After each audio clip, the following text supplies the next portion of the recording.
السلام علیکم ناظرین، آج جو ہم ویڈیو بنا رہے ہیں تعلیم کے شعبے سے کہ ہمارے اسکول کے اندر قرآن مجید کی جو تعلیم ہے وہ لازمی قرار دے دی گئی ہے پچھلے سال سے۔ تو اس کے سلسلے میں جو ہے وہ ہمارے ای او صاحبان اور ہمارے جو جج حضرات ہیں وہ اسکول چیک کرنے کے لیے آتے ہیں کہ آیا ہمارے اسکولوں کے اندر قرآن مجید پڑھایا جا رہا ہے یا نہیں پڑھایا جا رہا۔ یہ بہت اچھی بات ہے، ہم اس کو جو ہے اپریشیٹ کرتے ہیں کہ یہ ہونا چاہیے، ایک اسلامی ملک ہے۔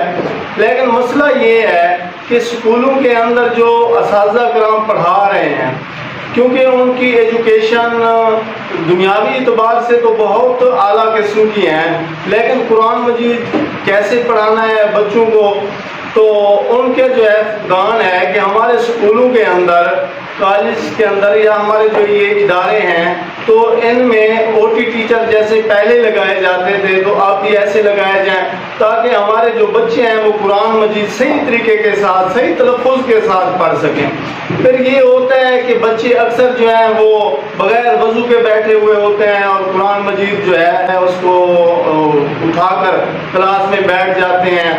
تو ایسا ہونا چاہیے کہ ان کے لیے اسپیشل ایک ہال بنانا چاہیے ہر اسکول کے اندر۔ یہ حکومت پاکستان یہ بنوائے کہ ہر اسکول کو ایک ہال دے جس کے اندر بچے ہیں قرآن مجید باقاعدہ ترتیب کے ساتھ، ترتیل کے ساتھ پڑھیں، اور ان کو پڑھانے والے جو ہیں وہ قاری صاحبان ہوں، علماء حضرات ہوں۔ اب جو ہے 6ٹھی 7ویں 8ویں میں جو سلیبس ہے وہ دیا ہوا ہے کہ جی ترجمہ کرانا ہے۔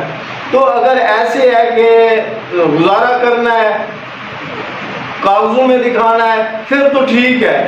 اگر صحیح معنی کے ساتھ دین کی خدمت کرنی ہے اور قرآن مجید بچوں کو صحیح طریقے کے ساتھ پڑھانا ہے تو میں یہ کہہ رہا ہوں کہ بھئی حکومت جو ہے پنجاب، ہماری پرویز الہی صاحب ماشاءاللہ بہت سارے اقدام کر رہے ہیں، تو وہ ہر اسکول کے اندر ایک تو اساتذہ کرام نئے بھرتی کی جائے جو قاری صاحبان ہیں یا عالم صاحبان ہیں جو صحیح طریقے کے ساتھ بچوں کو قرآن مجید کی تعلیم دے سکیں اور قرآن مجید کا مفہوم بتا سکیں، ترجمہ بتا سکیں۔ اور دوسرا جو ہے وہ ہال بنوائے جائیں مسجد ٹائپ جس کے اندر بچے وضو کے ساتھ جو ہے وہ قرآن مجید کی تلاوت کر سکیں، قرآن مجید کو پڑھ سکیں۔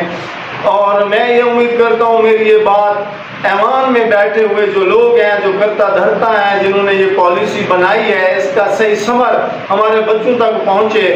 تو وہاں تک میں آواز اپنی پہنچانا چاہ رہا ہوں کہ خدا را ایسا نظام بہت عمدہ بات ہے، بہت اعلیٰ یہ سٹیپ اٹھایا ہے حکومت پنجاب نے۔ تو یہ مسائل آ رہے ہیں، اگر اس کو خدا را حل کیا جائے تو آپ لوگوں کی بہت مہربانی۔ میں امید کرتا ہوں کہ میرے اس پیغام کو آپ شیئر کریں گے، آگے پھیلائیں گے تاکہ جو لوگ ہیں انتظامیہ والے وہاں تک یہ بات پہنچے۔ انشاءاللہ نئی ویڈیو کے ساتھ ایک اور مدعے کے اوپر بات کریں گے۔ السلام علیکم ورحمۃ اللہ۔